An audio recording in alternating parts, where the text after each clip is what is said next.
Recession आ रहा है हर तरफ, एवरीवन इज सैड, क्योंकि वो सैडनेस रिसेशन का बाई प्रोडक्ट है। बिकॉज आपकी जॉब्स जा रही हैं, आप अगर आपकी जॉब्स जा रही हैं तो you are financially not fulfilled. उसके बाद that is the reason in family you have issues, that is the reason mentally you are not stable. So इंसान की जिंदगी का जो सार है, आपने कहा कि धन से संबंधित है, कि इंसान पैसे के पीछे या पैसे के ऊपर कितना निर्भर है। निर्भर तो है, और उस निर्भरता के कारण परिवार सही चल रहा है या नहीं चल रहा है वो उसके ऊपर निर्भर कर रहा है। सो डिपेंडेंसी कहां से आती है? डिपेंडेंसी आती है, बेस लाइन क्या है डिपेंडेंसी की? बेस लाइन है पैसा। Not completely, but financial stability is one of the major reasons I would say. The recession, as a point, when you say recession as a word, recession is something that is connected to completely based on the financial capability of any human. Recession is not about family. It's about what we are losing out of our pocket. आज हम 10 रुपए कमाते हैं और recession में वो 10 के 8 शायद मिले या 6 मिले, लेकिन हमारे खर्चे उतने ही हैं। सो उनको किस तरीके से हमारी लाइफ में जोड़ के पॉजिटिविटी के साथ बैलेंस करके आगे चलाया जाए, क्वेश्चन ये आता है कि वो कैसे किया जाए। बिल्कुल, क्योंकि ये तो हर जगह हो रहा है। अगर आज तंगी है, वो भले यूरोप में है, चाहे वो यूएस में या कनाडा में, कहीं भी है, वो तंगी तो है। एक इंसान जब घर से बाहर निकलता है तो ये सोच के निकलता है कि मुझे कुछ करना है, मुझे कुछ बनाना है।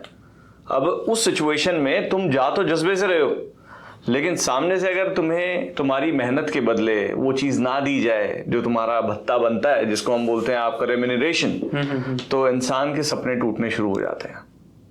और ये सपने जो है रिसेशन दिखा चुका है पिछले कई सालों में। भले वो 2008 में रिसेशन आया हो, चाहे वो आज की तारीख में सिचुएशन चल रही हो, लोगों ने बहुत कुछ टूटते हुए देखा है। हम यहाँ आज बैठ के बात कर रहे हैं, आपने क्वेश्चन रिसेशन को उठाया, तो आपको बता दूं कि इंसान के जीवन में अगर बैलेंसिंग फैक्टर सही चल रहा है तो ये पैसे का कम होना भी उसके जीवन पे कोई इंपैक्ट नहीं डालेगा। हम लोग डर क्यों जाते हैं? क्योंकि जैसे जैसे पैसा हमें मिलता है ना, हम अपने खर्चे भी वैसे बना लेते हैं, और उस सिचुएशन में हम लोग ये भूल जाते हैं कि कल को इसको भरने के लिए हमें ये इनकम बराबर मिलेगी या नहीं मिलेगी, ये कोई सोचता नहीं है। लेकिन जैसे थोड़ी कम होती है तो सब कुछ खत्म होना शुरू हो जाता है। तो अगर हम जिंदगी को एक बैलेंसिंग फैक्टर के साथ लेके चलें तो हमारी जिंदगी में फिर कोई दुख आएगा ही नहीं। फिर वो रिसेशन, क्योंकि रिसेशन या पैसे का कम होना या जॉब का चला जाना या बिजनेस का नहीं होना, ये एक टेम्परेरी फेज होता है जिंदगी का। कुछ लोग इसे ग्रहों से जोड़ देते हैं कि शनि की 7.5 आई है इस शहर पे या इस कंट्री पे, तो शनि भगवान के फर्स्ट फेज में आपको मारेगा, सेकंड फेज में उठाएगा, थर्ड फेज में फिर मारेगा। अब ऐसे तो हर रोज एक ग्रह का ट्रांजिशन हो रहा है, तो आप उस ग्रहों के ट्रांजिशन को अपनी जिंदगी के साथ जोड़ के चलाने की कोशिश कर रहे हो या आप अपने बलबूते पे किसी एक चीज को चलाने की कोशिश कर रहे हो।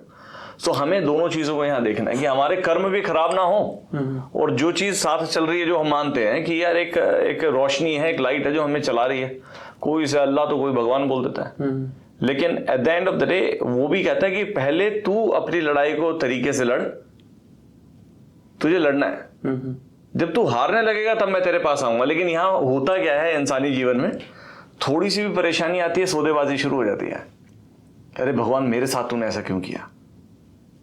लेकिन सच क्या है? सच है कि हर इंसान को उतार चढ़ाव से गुजरना ही पड़ेगा। सो ये फेजेस हैं, और ये फेजेस आज हैं और कल नहीं है। कल जब सब कुछ सुंदर होगा तब यही वो इंसान होगा जो कहेगा यार मुझे कोई फर्क नहीं पड़ता। लेकिन कहीं भी थोड़ी सी गड़बड़ी हुई तो डर लगने लगता है। जैसे फ्लाइट में बैठता है ना आदमी, बड़ा खुश होता है कि हम जा रहे हैं यार, कनाडा जा रहे हैं हम लोग, लेकिन टर्बुलेंस होती है ना बॉस, वो 50 मीटर की, तो अल्लाह भगवान खुदा सब याद आ जाते हैं।